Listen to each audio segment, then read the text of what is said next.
So the topic I'm going to be speaking on today is commodity crop subsidies, and my major claim is that commodity crop subsidies are not the cause of America's poor health. So if you guys don't know what a commodity crop is, commodity crops are any crop that contains corn, wheat, or soy, and specialty crops are fruits and vegetables. So these agricultural crop subsidies were given through the Farm Bill, also known as the Agricultural Act of 2014. But I believe that they brought very many more positive changes. They saved taxpayers $23 billion in mandatory federal spending, offers financial protection for farmers when they suffer significant losses, gives new small farmers and ranchers the opportunity to receive training in their field, and increases efforts towards helping food banks. A food bank is a place where they stock food to give out to people in need. So this Farm Bill helps provide more food to be given to these places to therefore promote more healthy living to people who are lacking food in general as a whole. And I'm sorry, excuse me. The speech I'm rebuttaling said that the commodity crop subsidies promoted poor nutrition throughout America, but actually in the Farm Bill, it fully funds specialty crop industries priority, such as the specialty crop block grants. So in Washington on April 17, 2014, the U.S. Department of Agriculture, USDA, announced that the availability of approximately $66 million in specialty crop block grants to the state departments of agriculture for projects that help support specialty crop growers, including locally grown fruits and vegetables through research, programs to increase demand, and more. So if anything, this is promoting positive health. And subsidies actually offer many benefits. They guarantee a price floor for crops. A price floor is the lowest legal price of a commodity can be sold at. It also prevents companies from charging too low for their products, which create more profit for the business owners. So there's fewer competition between the businesses. It also guarantees a minimum amount of profit for the farmers. So no matter how low that the sales may go, the farmers will never be completely skimped. Also, why is it a bad thing that commodity subsidies lower the prices on fast food? Many low-income people eat fast food regularly, and if the prices drop for fast food, that means that it'll be easier and cheaper for them to eat on a regular basis. Although fast food may not be healthy for you, and it may contain a lot of those corn products that are very unhealthy, eating unhealthy food is better than not eating at all. So if that means that it's going to be cheaper, then it will benefit the masses more. Also, no one is forced to eat fast food. Whether someone chooses to eat fast food is their choice, so making someone else responsible for their decision is not fair. No one forces a burger down someone's throat, and everyone knows going into a fast food restaurant that it's unhealthy for you, to the point where the fast food restaurants themselves won't even deny it.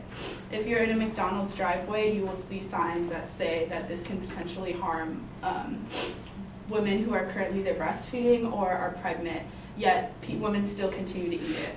Is it the fast food people's fault? Not necessarily. People also need to claim responsibility for their own health. Someone's inability for self-control on when eating fast food or negative food items does not mean that the other people who made it are responsible for the diseases that come along with it. Heart disease is a very known illness and has been known, and there are known ways to prevent it. So if you don't want to get sick, or if you don't want to get one of these diseases, it's very easy to avoid it altogether. Also, if someone is low income and usually eats fast food, there's other options. Food stamps also offer fruits, vegetables, and healthy food options as well, so no one is forced to eat unhealthy food due to the lack of income. Basically, commodity crop subsidies are not always negative, and they should not be held responsible or accountable for America's poor health decisions. Thank you.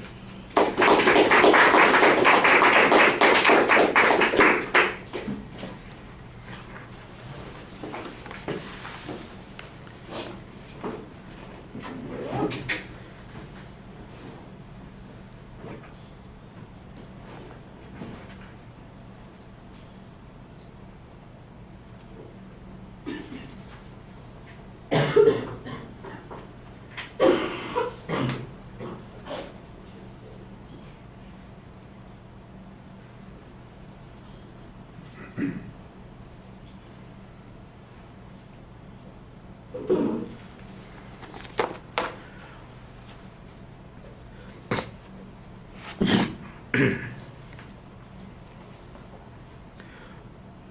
right, well, basically you're presenting a counterclaim here, and if people will remember, then it sounds like the counterclaim will apply directly to the argument that the advocate presented, but we don't get a reminder of what that claim was.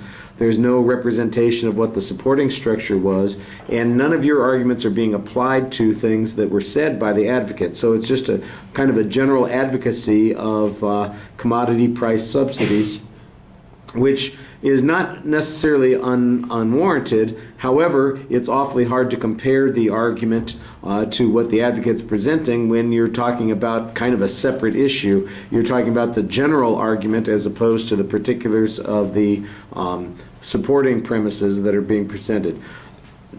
The general information that you have about what the benefits of the Farm Bill are okay, although the source citation on that is a little bit vague. They're all counterclaims that you're presenting on that particular point, and again, there's no reference to the evidence or the reasoning that the advocate used. I think that the block grant argument seems to apply to a claim that the advocate was presenting, but it's an indirect argument. It says that in fact there is a beneficial way in which these non-commodity products can be supported through the Farm Bill, and you give a little bit of an explanation on that. I think that probably applies to one of those arguments, but again, it seems like it's buried in this counterclaim as opposed to being applied to the advocate's claim. We get into a long discussion about the price floor, and we get basically the same claim made 4 different ways without demonstrating that that's necessary, that it's successful, just rather that's what it's supposed to do. And I'm not sure any of that addresses any issue that the advocate brought up. They might in fact agree that that's the purpose of it and that it works well. As far as I can tell from the argument that you've presented, and what I remember is their argument was mostly that it's having a negative effect on the way people consume foods. At the last part, that's when you start maybe doing a little bit more contrast in what the arguments are, because it's really, you're saying there are counter causes to why people consume fast foods that don't have anything to do with price and availability. It's a choice that they have, that it concerns the alternatives that they lack. And I think that those are reasonable counterclaims to make. I do think you could use a little bit more evidence on those points. I thought that your summary helped a little bit more explain why your argument contrasts to the advocate's claim, but you needed to do that more consistently throughout the speech.